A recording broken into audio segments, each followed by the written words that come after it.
You know that feeling when someone shows up for you just when you need it most? That's what Uber is all about. Not just a ride or dinner at your door. It's how Uber helps you show up for the moments that matter. Because showing up can turn a tough day around or make a good one even better. Whatever it is, big or small, Uber is on the way. So you can be on yours. Uber, on our way.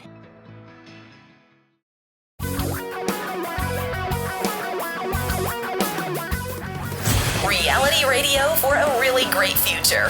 We're talking real money. Look at that. Just like clockwork. Once a week, it's Friday. And Friday means we talk between us. You and me, you ask me questions, and then, well, I try to answer those questions. And you send those questions in a really cool way. You go to talkingrealmoney.com. That's our website. Then there's a little button. Well, it's the words. You just click on the words that say contact us. Then you go to a form, and that form has two ways to send in questions. You can type them, which takes a lot longer, and then those go to Tom, and he'll be happy. Or you can speak them, and those go to Don, and he'll be more happy, and he can answer them on the Friday podcast that is devoted to those questions that are spoken in. So, unless Tom and Roxy do it, then it's the typed ones. I'm trying to explain the rules of the game. This is how it works. So anyway, welcome to Talking Real Money, the Friday Q&A edition. I'm Don McDonald. Glad you're there. Please tell people. We love it when you tell people about the podcast. The singular. Well, it's Friday. It isn't really Friday. Actually, I think, when am I recording this? It's Monday. Well, okay, same difference. So we have a bunch of questions because they've been coming in nice and strong, so we can do the 5-question episodes. Sometimes I have to do 4s, but now I can do 5s, and this is one of the 5s. And here's the first question. Hey, Don and Tom, this is just more a general market question. With the tariffs going on and then off again and everything else that the White House is doing that the market seems to be reacting to, what are these investors who are actually moving the market doing with this money that they're pulling out and then putting back in and then pulling out and then putting back in? Are they putting it in fixed assets for the time that it's out, waiting for the market to go back down again to get back in, trying to time the market? I'm just curious what they're actually doing, because as a long-term investor, I'm just leaving my money in there, of course, and most of us probably are. Just wondering what these larger traders and investors are doing. Thanks for all you do. Yeah, I'm doing the same thing you're doing. I'm just letting it sit there. But what they do with it varies, but in most cases, you pretty much nailed it. When a sale is made, well, for example, when I make a purchase or a sale in my account to rebalance, when I sell my shares in an ETF, which is just like a stock, the money gets paid out and it goes into their sweep account. Then from that sweep account, which is a cash account, it's a daily liquidity account, and at Schwab it pays next to nothing. And from there, then it goes into the trade that I placed for whatever the security was. But in most cases, what people are doing is they're parking it temporarily in a sweep account or a money market account to then move it into some other security. And that's probably the bulk of the trades that you see, is just moving from security to security. They're selling Apple to buy United Healthcare or vice versa. And so there's a bit of a delay where it goes into the sweep account for a minute and then it goes right back into the market. Or it may just go, straight across, depending on how the timing is of the trades. But for most of the market timing investors, they're going to cash. That's where they're parking, because they need to have that immediate liquidity, and they don't want any delays in getting that money back into the market when their signals say it should. Good question. Thanks for the question, and keep them coming. Next up, another question from somebody else. Here we go. Hi, Don. I have been listening to you teasing Tom about his condo, and I don't want to buy it either, but I might want to buy a condo at some point, or maybe a co-op, because I will be downsizing in the not too distant future. And I'm wondering why you think condos are the work of the devil, because I don't want to get into something that has problems that I'm not aware of. So if you could help out by making me and the rest of the world aware of the pitfalls of purchasing a condo or a co-op. I'm not sure if it's the same for both or if there's a difference in terms of the problems that might arise. That would be great. Thank you. It's very similar. And it's okay. You don't have to buy Tom's condo because he sold it. He lowered the price. That's all it takes. You know, people say, well, nobody's buying my condo. Nobody's buying my real estate. Then the price is wrong. Lower the price. The market will pay what the market believes it's worth, and generally not much more than that. Condos are problem children for a variety of reasons. One, you don't really, like you own a single family home, but you don't really own the whole home. You only own the inside walls. The rest of it you own in aggregate with all the other owners. So you have a percentage ownership of it. And that makes for problems. And it has made for very serious problems. The Surfside condo is the poster child for that. People are people. We're short-sighted. We're selfish. And most condo associations hate properly funding reserves. And properly funding reserves based on really good reserve studies generally means much higher annual fees to the homeowners than they would like to pay. The thinking goes something like this. Well, if there's a problem, let the next homeowner pay for it. Maybe I'll sell it before the decks need to be redone, or the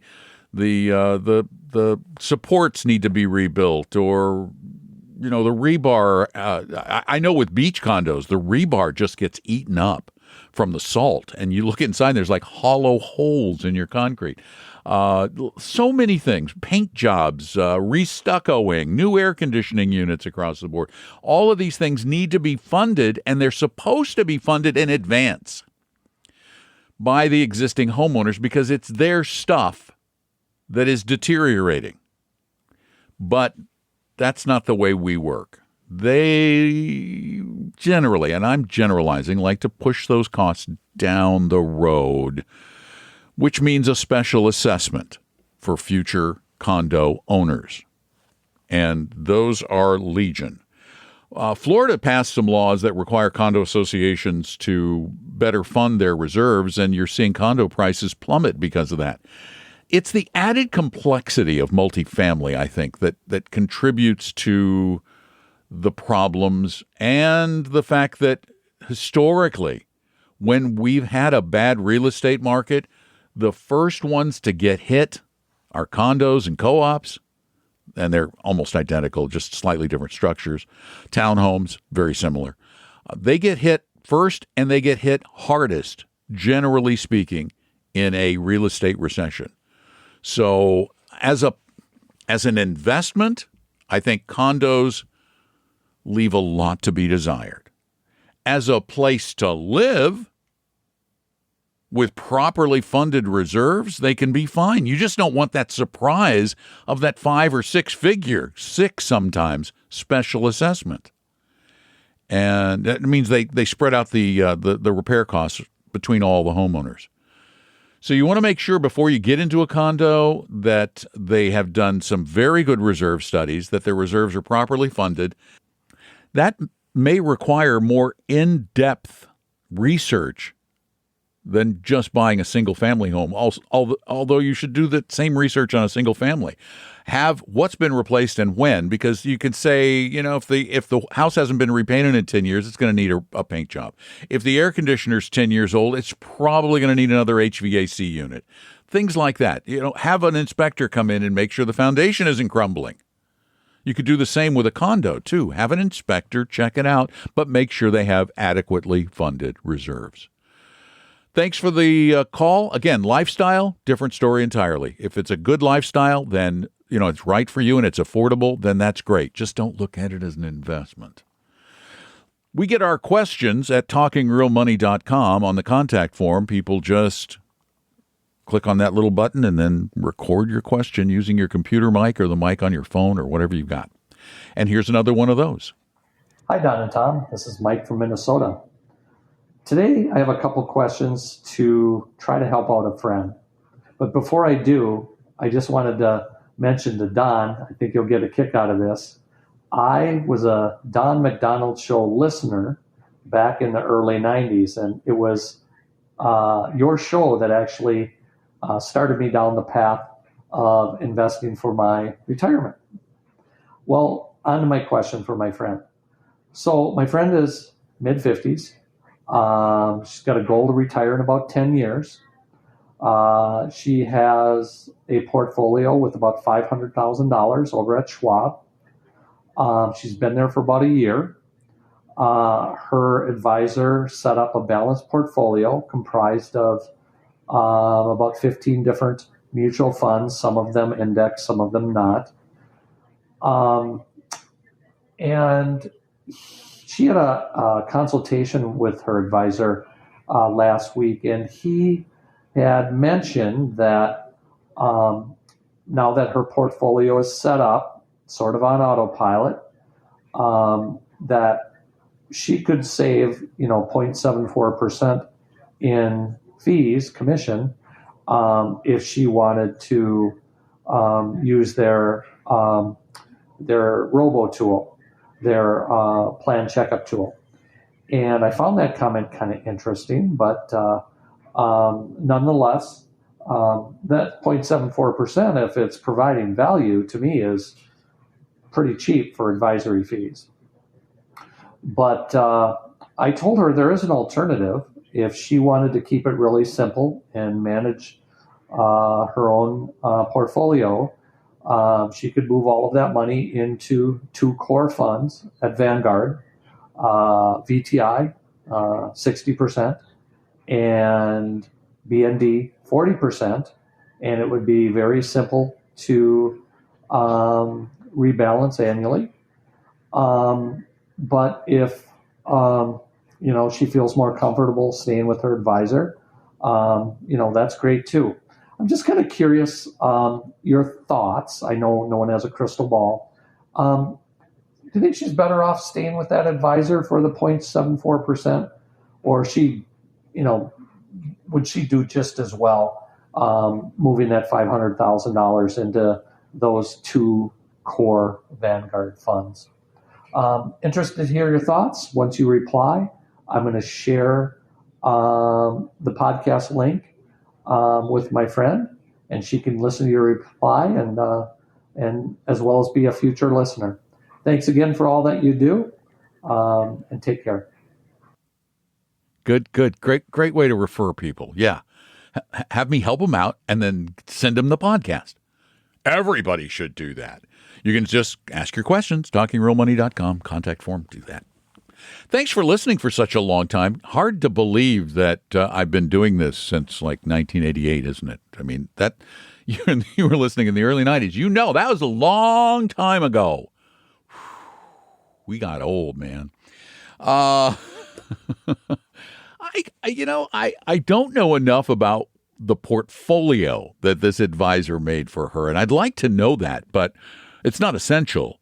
I'm really surprised that the advisor would suggest going from their full service offering, which is probably 1% per year, I'm guessing, or maybe it's 1.25%, to their robo offering, which is probably 0.25% a year or maybe a half.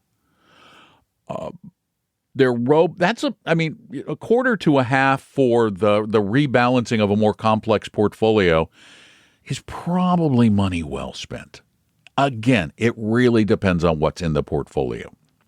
If this is the kind of portfolio that we suggest bigger clients get into, our Appella clients, where you have a dozen funds. They're small cap value, small cap international value. There's emerging markets. There's real estate. There's all these different asset classes that become very difficult to properly rebalance for an individual. That quarter or a half a year is money well spent. I really believe it is.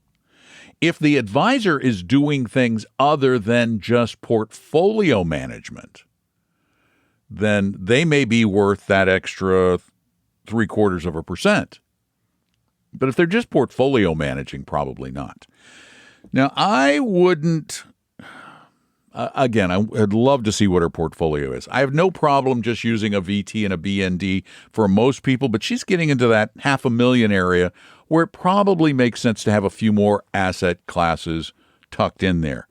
I would probably, again, based on the fact that she's got this more complex portfolio, I know it's more expensive, but I think an AVGE, which is going to give her a small value tilt for the 60, might make more sense than VTI. And I would replace VTI with VT if I was just going to use a totally broad market index, because you want the whole market. You want the internationals too. So it'd be VT and BND or AVGE and BND. Even if you get into AVGE, remember, AVG, I think, is like 0.25%. I haven't looked at it in a while. Let me just pull it up here real quick. AVGE. Come on, Morningstar. Give me the numbers. Flash them up there. Oh, yeah, 0.23. 0.23. And what that's giving you is that's giving you a more sophisticated portfolio balance categories. It's giving you small and value and emerging and all those things. Because what AVGE is it's a fund of funds. Within AVGE, and I know people say, why are you mentioning this? It's only a year old. It doesn't matter, because listen to what it has in it. It has their U.S. equity, their large cap value, their international equity fund, their emerging markets fund, their international large cap value, their emerging markets value, their U.S. small cap value, their U.S. small cap regular, the more growth oriented, U.S. real estate, U.S. mid cap, and some of their a little tiny bit of a money market to hold the money. Back to our first question. So, emerging markets, small cap. Emerging markets, small cap. So you're getting way diversified with this. You're getting massive portfolio diversification in these 15 different funds. And then you throw BND in for the fixed income. And see why I prefer that to VT? Kind of does the same thing, and it does it for at least the equity portion of your portfolio, a total of 0.23, whereas using the robo-advisor is probably costing, well, the total fees of the funds that are in there probably, 10 to 15 basis points, plus the 25 to 50 basis points. So 50 to 75 basis points, somewhere in that ballpark. I hope that helped. Again, I don't think any of the choices are dramatically better than the other, but when we're talking about building wealth, we're not talking about dramatic differences. Fractions of a percent over a decade can mean real money. Thus the name of the show. Thanks so much for listening for so long. Thanks for the question. I hope this helps. If you want to give me more detail later, sure, that'd be great. Maybe she will, because she's going to be a new listener. Next question. Guys, thanks for taking my question. My name is Chase. I'm 27 years old, living in Tennessee, and I am active duty military. So my wife and I have been married for just under a year, and we have a 6-month-old son. And we've been having a lot of in-depth financial conversations and just trying to figure out what we want our financial future to look like. So for context, I have $11,600 left on a car note and then $20,000 in student loans. I have the ability right now to completely pay off my car with the personal emergency savings fund that I have, which is about $12,000. And then additionally, I have $27,000 saved in my Army retirement and an additional 15 grand saved in a civilian Roth IRA. So not really touching any of that. My wife and I also have a joint savings account, which is just over 12 grand. And since we want to combine our finances, she would be bringing over savings that she's accumulated throughout her life. And that would put us at an additional probably 30 to 40K of emergency savings. So I'd like to use my personal emergency savings to pay off my car. And then I also have a whole life insurance policy that I'm considering cashing out to pay down 50% of my student debt. I'm currently paying premiums on it still, but my wife is really against whole life. I have term life insurance through the military as well. So my question is, should I cash out on that policy completely and use it to pay down debt, or should I keep it? What are the benefits of keeping it versus getting rid of it? I also know that if I did take this route, it would put us at essentially debt-free within about a year and a half, or even less, depending on how quickly we made that contribution to the student loans. So appreciate you guys. Appreciate any context you can give, any advice you can give. Thanks. Well, I can hear a fellow Tennessean vaguely off in the background cheering you on. Guys on the radio, yeah, debt-free.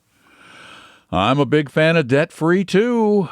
I got to tell you, this is the fact that you're going to have joint emergency money, substantial joint emergency money, means that $12,000 is fair game. You got a car loan, I don't care what the interest rate, unless it's one of those zero rate loans. If it's got interest on it, it's probably worth paying off.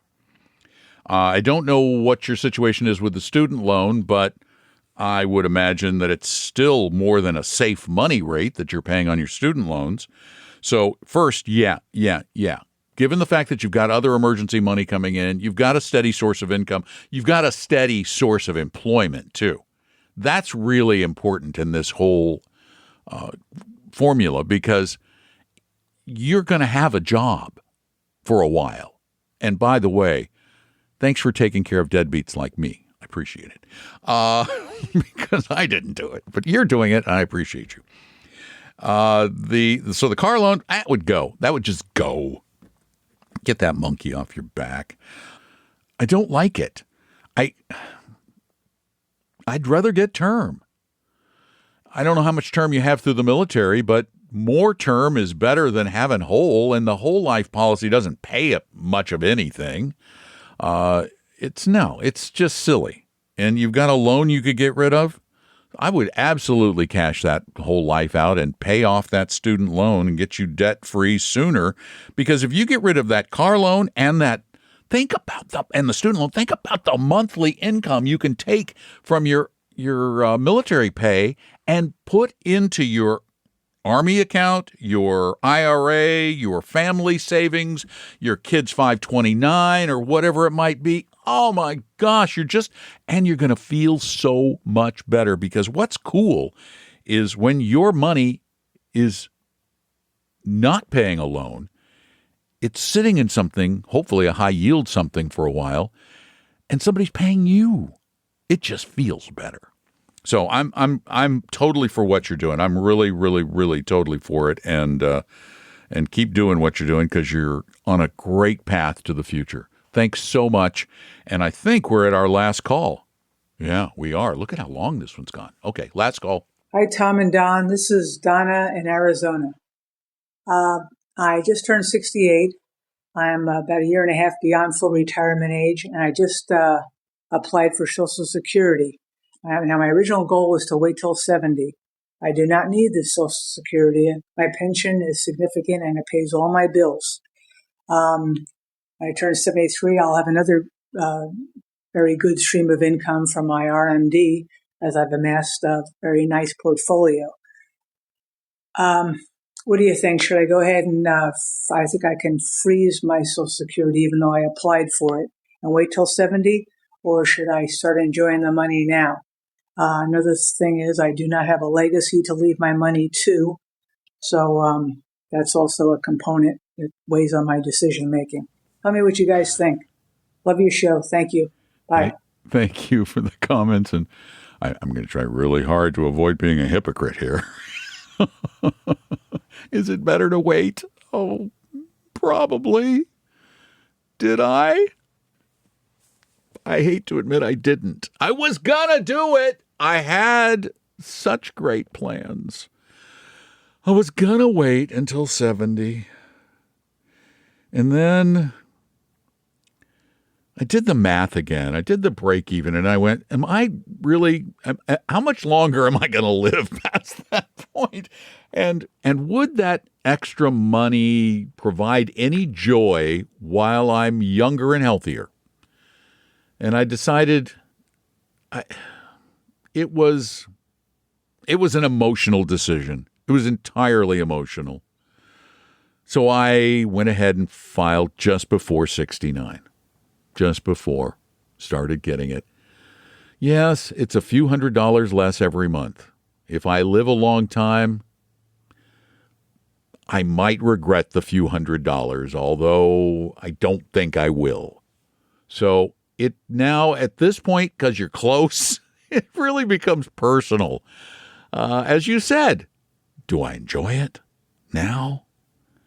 And I'm thinking, the older I get, the more I think, yeah, enjoy it now, because now we're officially getting old, Donna. We're really getting old. 10 years ago, 20 years ago, it was abstract. We may have been in our 50s, but we weren't really old, or may have been, our 40s or 50. Now we're old. And in 10 years, we're going to be even older. And then it's not going to be as much fun to spend that money. I mean, it may be more necessary, but it's not going to be as much fun. So it's personal. That's my philosophy. It's personal. Everything is not always about the bottom line, right? It's not. It's like the condo question. Condos are fine. I've looked at condos. I wouldn't buy a condo expecting to make money off of it, but as a lifestyle choice, the pool I don't have to take care of, or whatever it might be. I don't know. We've thought about it. The problem is we have dogs, and I don't want to walk them. I want to let them out in the backyard. I'm lazy. I appreciate you guys so much. I really, truly do. I love all the questions. I love having all of you listening, and the fact that you do pass this along to friends and neighbors and relatives and the like. I am going to ask for a favor here at the end of the program. It's a favor I don't ask very often. I know it's a big one, but if you could, even if you don't use it, go to Apple Podcasts and open an account. You can make up an address or whatever. I don't know how it works, but I've done it. It's been a long time ago. But if you like what you hear, and so far every one of you that asked a question said you do, go there and leave a review of the podcast. The reason being is there are a couple of grumpy listeners who leave reviews saying we're too political. Now, come on. We're not that political. I mean, both Tom and I have political opinions, and I'm a little more obnoxiously loud about them sometimes, but that's just my personality, as you guys know, listening to the two of us. And also I get in trouble once in a while because I hate stuff like crypto and life insurance. So insurance agents like to slam me and say, what a horrible show. And crypto enthusiasts like to do the same thing. So I want to balance them out a little bit more, just a little bit, because it's funny in podcasts, if you're at 4.5 stars or below, you're starting to get into, well, maybe there's something wrong with this podcast territory. So if you don't think there's something wrong with it, help me out. Leave some reviews. I'm not asking you to leave a review if you don't like it or lie or anything. Just if you do. And if you want to ask us questions, remember you can do that at talkingrealmoney.com on the contact form. The other thing you can do is call us on Saturdays. Now, for a couple of Saturdays, as a matter of fact, coming up really soon, because I think this is going to air on the 6th, the next 2 weekends, like the 14th or something like that, and through the end of June. I'm going to be alone. Tom is going to be on one of his thousands and thousands of vacations, living it up, spending his social. No, he didn't. He didn't apply for his Social Security. He just has more money than I do, so he can stay in nicer hotels. Anyway, what was I going to say? Oh, call on Saturdays, 3 p.m. to 5 p.m. Eastern Time, noon to 2 Pacific, 855-935-TALK, 855-935-8255. And thanks for listening. I really do like you being there a lot. I'm Don McDonald. Keep listening in because Tom and I are going to be here for a while talking real money. The opinions and views expressed on this podcast were current on the date recorded. Opinions, estimates, forecasts, and statements of financial market trends that are based on current market conditions constitute our judgment and are subject to change without notice, including any forward-looking estimates or statements which are based on certain expectations and assumptions. Although information and opinions given have been obtained from or based on sources believed to be reliable, no warranty or representation is made as to their correctness, completeness, or accuracy. Information presented on the podcast is not personalized investment advice from Appellate Wealth. The views and strategies described may not be suitable for everyone. This podcast does not identify all the risks, direct or indirect, or other considerations which might be material to you when entering any financial transaction. Past performance does not guarantee future results, and profitable results cannot be guaranteed. We hope you realize that the information provided on Talking Real Money is for informational, educational, and hopefully enjoyable purposes only. The podcast is not trying to get you to buy or sell any financial products or securities. Instead, the program is provided as a public service by Appellate Wealth, a fee-only registered investment advisor. Please see Appellate Wealth's ADV Part 2A on our website for information regarding Appellate's fees and services. Appellate Capital, LLC, DBA Appellate Wealth, is an investment advisory firm registered with the Securities and Exchange Commission. The firm only transacts business in the states where it is properly registered or excluded or exempt from registration requirements. Registration with the SEC or any state securities authority does not imply a certain level of skill or training. Appellate does not provide tax or legal advice, and nothing either stated or implied here should be inferred as providing such advice. Thanks for listening, and please visit TalkingRealMoney.com for more information and important disclosure related to performance of any specific index or fund quoted in this podcast. And the lawyers get richer.